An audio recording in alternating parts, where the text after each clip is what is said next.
40,000 teacher పోస్టులు ఖాళీగా ఉండగా కేవలం 6,000కు నోటిఫికేషన్ ఇవ్వడంలో మర్మం ఏంటి అని చెప్పి క్వశ్చన్ తోటి ఈ ఒక ఫోటో డిజైన్ చేసేసారు. ఈ ప్రశ్నకు జవాబు ఏది జగన్ రెడ్డి అంటూ డిజైన్ చేశారు. బాధుడే బాధుడు. సో ఒక పేద మధ్యతరగతి కుటుంబం బతకడానికి నెలకు 2019లో 11,000 రూపాయలు సరిపోయేది. ఆంధ్రప్రదేశ్లో 2022లో 20,000 పైనే ఖర్చు అవుతుంది. సంవత్సరానికి ప్రతి కుటుంబం నుండి జగన్ 1,08,000 కొట్టేస్తున్నాడు అంటూ లెక్క చూపించాడు. విద్యుత్ ఛార్జీల రూపంలో 2014, 2019లో 200 నుంచి 300 ఉండేది.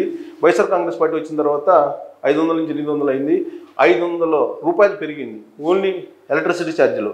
సో పెట్రోల్ విషయంలోకి వచ్చేటప్పుడు 76 రూపాయలు ఉండేది టీడీపీ హయాంలో, ఇప్పుడు 117 రూపాయలు అయింది. అంటే 41 రూపాయలు పెరిగింది వైఎస్ఆర్సీపీ అధికారంలోకి వచ్చిన తర్వాత. డీజిల్ వచ్చేసి టీడీపీ ఉన్నప్పుడు 65 రూపాయలు, వైఎస్ఆర్ కాంగ్రెస్ పార్టీ వచ్చిన తర్వాత 103 రూపాయలు అయింది. అంటే 38 రూపాయలు పెరిగింది జగన్మోహన్ రెడ్డి అధికారంలోకి వచ్చిన తర్వాత. గ్యాస్ వచ్చేసి చంద్రబాబు నాయుడు హయాంలో 726 రూపాయలు ఉంది, ఇప్పుడు 1,150 రూపాయలు, 324 రూపాయలు పెరిగింది, పెంచారు జగన్మోహన్ రెడ్డి. ఇంటి పన్ను 200 రూపాయలు, ఇప్పుడు 800 రూపాయలు చేశారు జగన్మోహన్ రెడ్డి. అంటే చంద్రబాబు నాయుడు కన్నా 600 రూపాయలు ఎక్కువ పెంచారు. చెత్త పన్ను అప్పుడు అసలు లేదు చంద్రబాబు నాయుడు ఉన్నప్పుడు, దాన్ని ఇప్పుడు 120 రూపాయలు చెత్త పన్ను వేశారు, అంటే 120 రూపాయలు పెంచారు. ఇసుక లారీ అప్పట్లో 10,000 రూపాయలు ఉండేది, ఇప్పుడు 40,000 రూపాయలు అయింది. అంటే 30,000 రూపాయలు ఇసుక లారీ రేట్ని జగన్మోహన్ రెడ్డి పెంచేశాడు. సిమెంటు 220 రూపాయలు ఉండేది అప్పట్లో బస్తా, ఇప్పుడు 380 రూపాయలు అయింది. సో 160 రూపాయలు జగన్మోహన్ రెడ్డి హయాంలో పెరిగింది.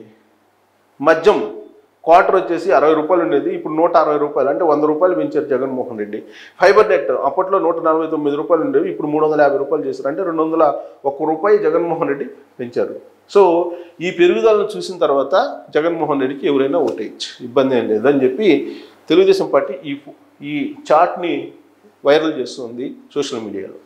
సో మహమ్మద్ బిన్ తుగ్లక్ ఒక ఫోటో, పక్కన సిద్ధం జగన్మోహన్ రెడ్డి ఒక ఫోటో. ఆంధ్రప్రదేశ్ రాష్ట్రానికి 4వ రాజధానిగా హైదరాబాద్, 5వ రాజధానిగా జెరూసలం అంటూ ఒక సెటైర్ వేస్తూ మరొక ఫోటో ఇక్కడ వైరల్ చేస్తుంది. ఇక మీరంతా సిద్ధంగా ఉండండి అంటూ సెటైర్ వేస్తూ 4వ రాజధాని హైదరాబాద్, 5వ రాజధానిగా జెరూసలం అంటూ సిద్ధంగా ఉండండి అంటూ సెటైర్ వేశారు.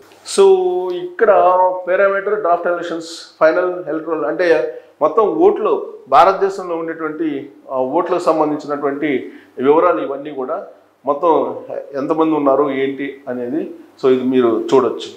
సో ఈ క్షణమైన ఎన్నికల షెడ్యూల్, ఎన్నికల ప్రధాన అధికారి ముఖేష్ కుమార్ మీనా.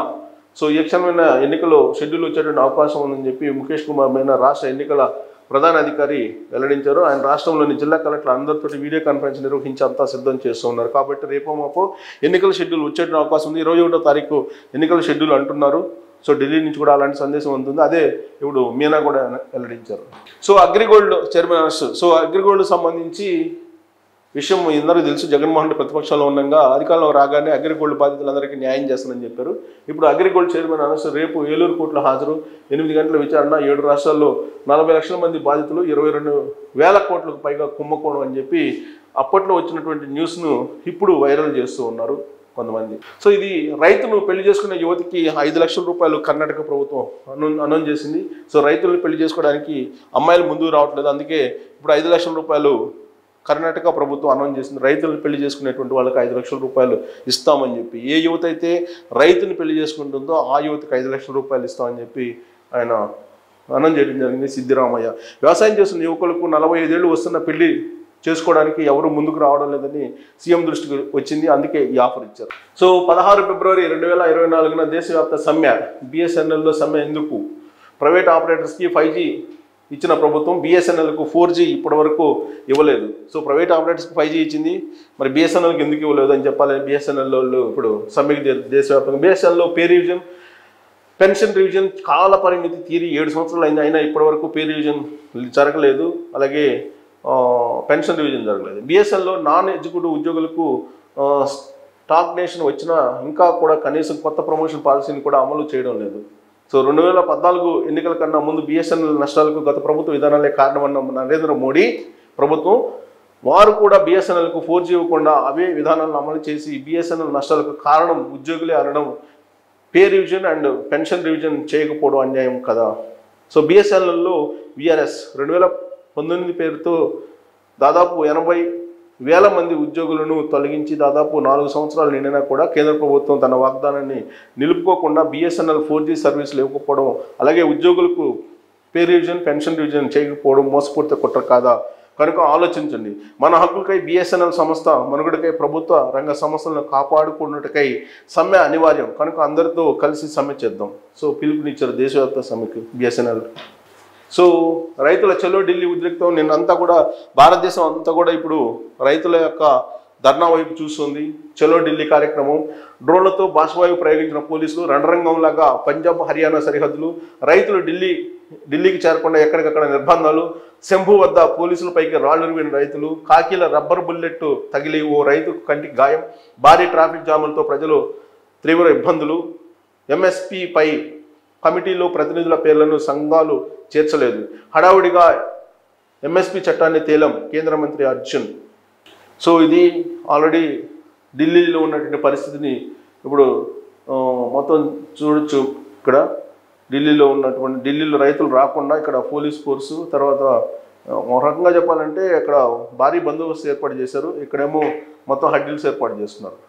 గత 10 సంవత్సరాల్లో తలెత్తిన ప్రతి సంక్షోభంలో పొరుగు దేశాలకు భారత్ అండగా నిలుస్తుందని మేము చూపించాం. అది ప్రకృతి విపత్తు కావచ్చు, ఆరోగ్య సంబంధమైనది కావచ్చు, ఆర్థిక అంశం అయినా, ఆఖరికి అంతర్జాతీయ వేదికపై మద్దతు అంశం అయినా. శ్రీలంక, మారిషస్లో భారత్ UPI రూపే కార్డుల లాంచింగ్ సందర్భంగా ప్రధానమంత్రి నరేంద్ర మోడీ అక్కడ ప్రకటించారు శ్రీలంకలో. సో IPL క్రికెట్ ముంగిట అనంతపురం రెడ్డి బిడ్డ. సో ఇక్కడ కూడా సామాజిక ట్యాగ్ తగిలిచ్చారు.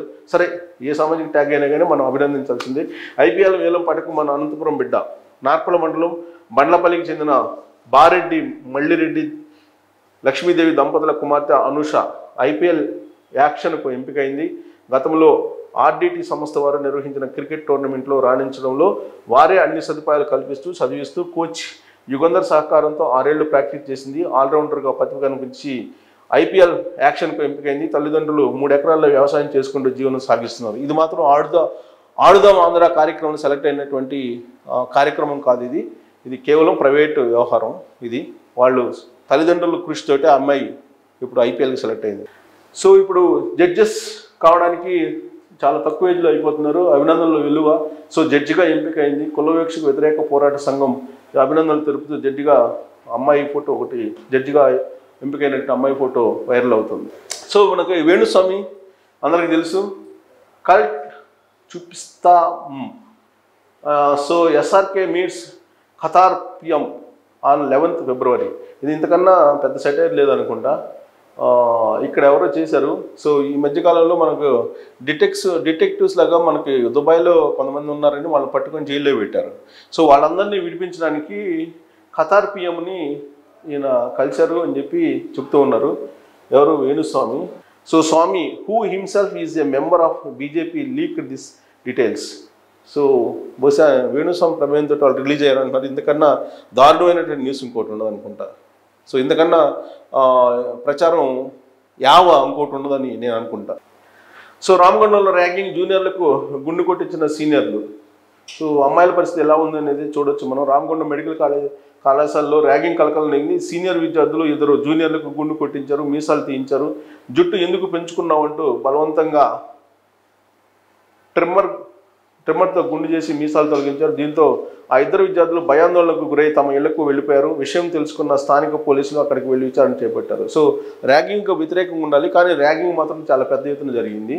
సో దీన్ని మనం ఖండించాలి. ర్యాగింగ్ని చేయకూడదు అనేది ప్రభుత్వాల నిషేధం కూడా విధించాయి, కానీ ర్యాగింగ్ జరుగుతుంది. అది కూడా రామగుండంలో ప్రభుత్వం స్పందించాల్సినటువంటి అవసరం ఉంది. సో మెడికల్ కాలేజీలో ర్యాగింగ్ పైన కవిత కూడా స్పందించారు. అమానవీయం అని చెప్పి రామగుండం మెడికల్ కాలేజీ ర్యాగింగ్ ఘటనపై ఎమ్మెల్సీ కవిత స్పందించారు. శాసనమండలిలో ప్రస్తావించేందుకు అనుమతి కోరారు. ర్యాగింగ్ అమానవీయమని, మానవ హక్కుల ఉల్లంఘనని పేర్కొన్నారు. ర్యాగింగ్ చేసిన వారిపై ప్రభుత్వం కఠిన చర్యలు తీసుకోవాలని ఆమె డిమాండ్ చేశారు. సో ఇవి సోషల్ మీడియాలో ట్రెండింగ్లో ఉన్నటువంటి న్యూస్. కొంచెం ఎక్కువగా ఉన్నాయి వాళ్ళ న్యూస్, అయినప్పటికీ కూడా కొంత ఇంపార్టెంట్ న్యూస్ కాబట్టి వీటన్నిటిని మీ ముందుంచే ప్రయత్నం చేశాను. Thank you very much.